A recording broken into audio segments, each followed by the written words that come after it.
What do you think is the best material for an engine block? Cast iron? Aluminum? Magnesium? Maybe something crazier like carbon fiber? People argue about this all the time.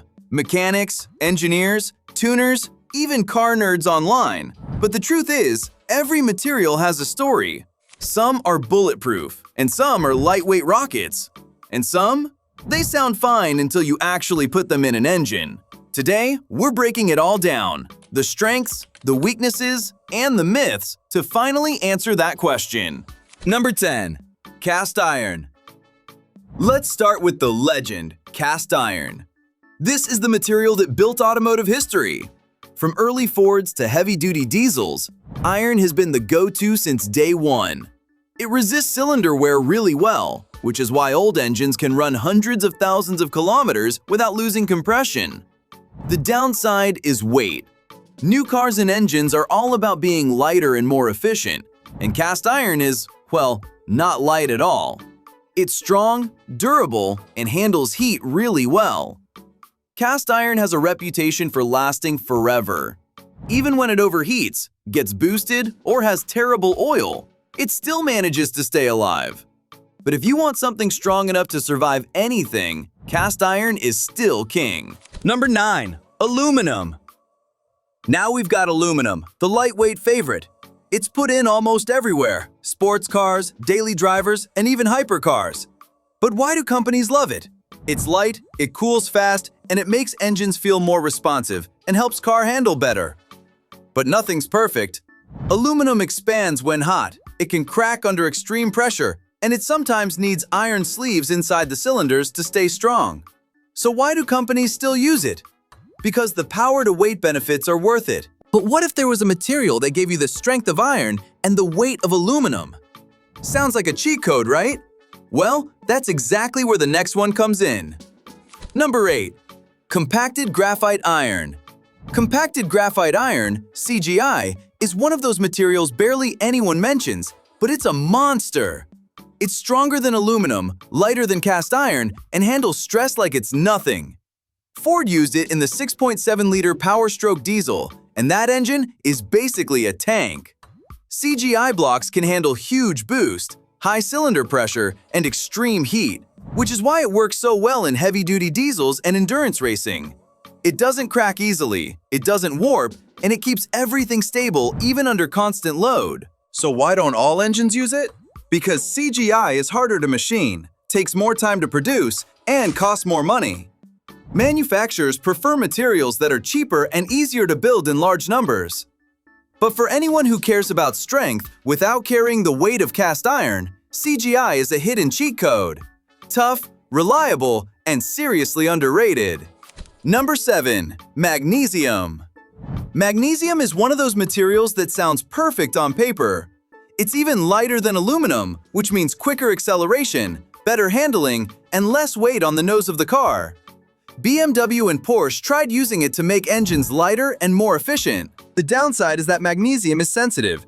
It's difficult to manufacture, and at very high temperatures, it becomes a fire risk.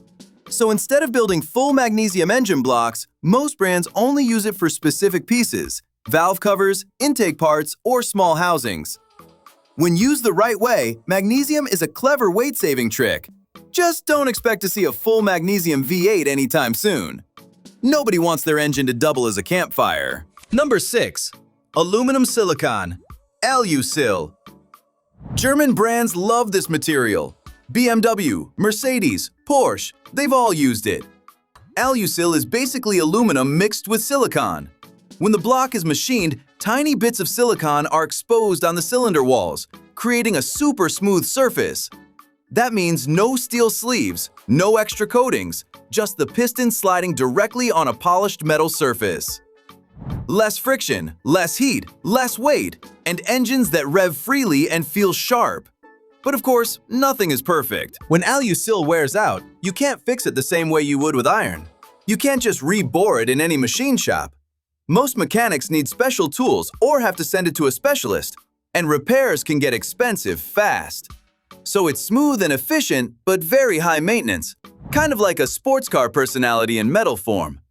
Still, when built properly, Alusil engines feel incredibly refined. Throttle response is crisp, vibration is low, and the driving experience is silky. It's the kind of material you pick when you want performance and comfort at the same time. Number 5. Nickel Aluminum Bronze.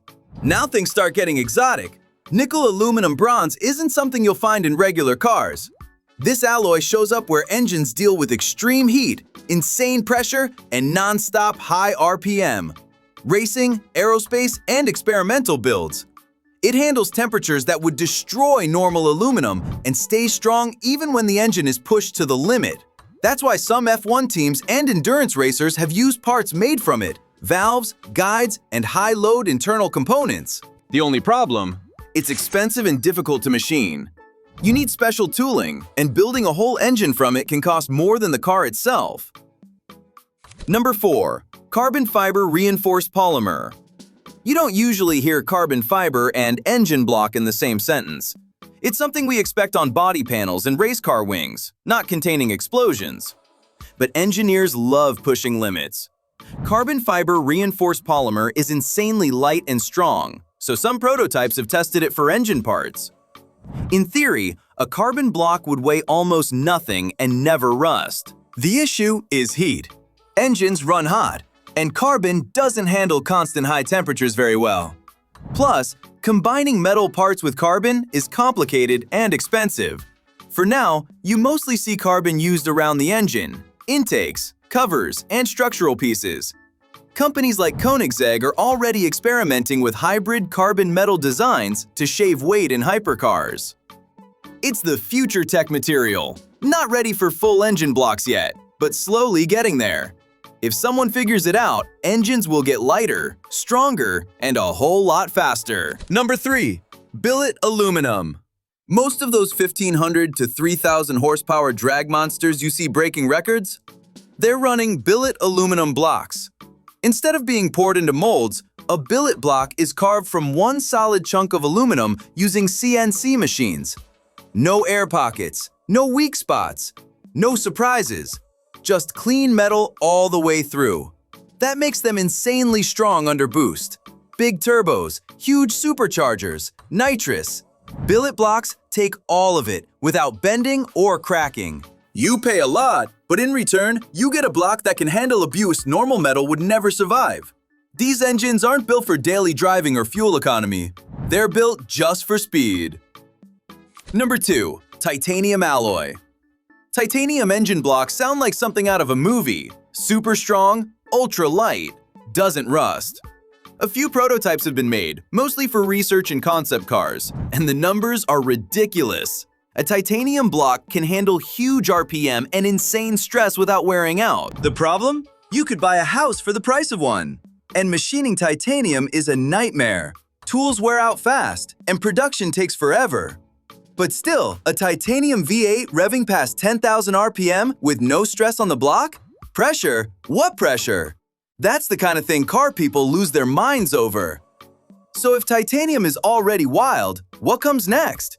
What could possibly be lighter, stronger, and smarter at the same time? Number 1. Koenigsegg Jesko carbon-infused aluminum block. This is where engineering stops being logical and becomes art.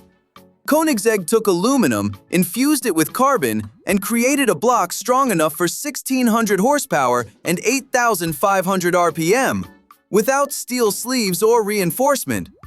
No liners, no inserts, just aluminum and carbon working together like it's nothing. The block is so light that the engine feels almost weightless when it revs. Even the bolts and fasteners are redesigned to save grams.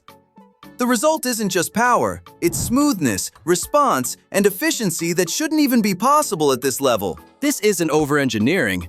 This is what happens when a company ignores budgets, ignores rules, and only focuses on perfection. So now you know. Every engine block has a purpose. Strong, light, cheap, exotic. It all depends on what the engine is built to do. Which one would you pick? Cast iron?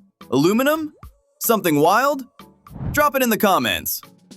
If you like this video, hit the like button, drop your thoughts in the comments, and subscribe for more videos just like this. We've got crazier builds, wilder engines, and a lot more coming. Thanks for watching. See you in the next one.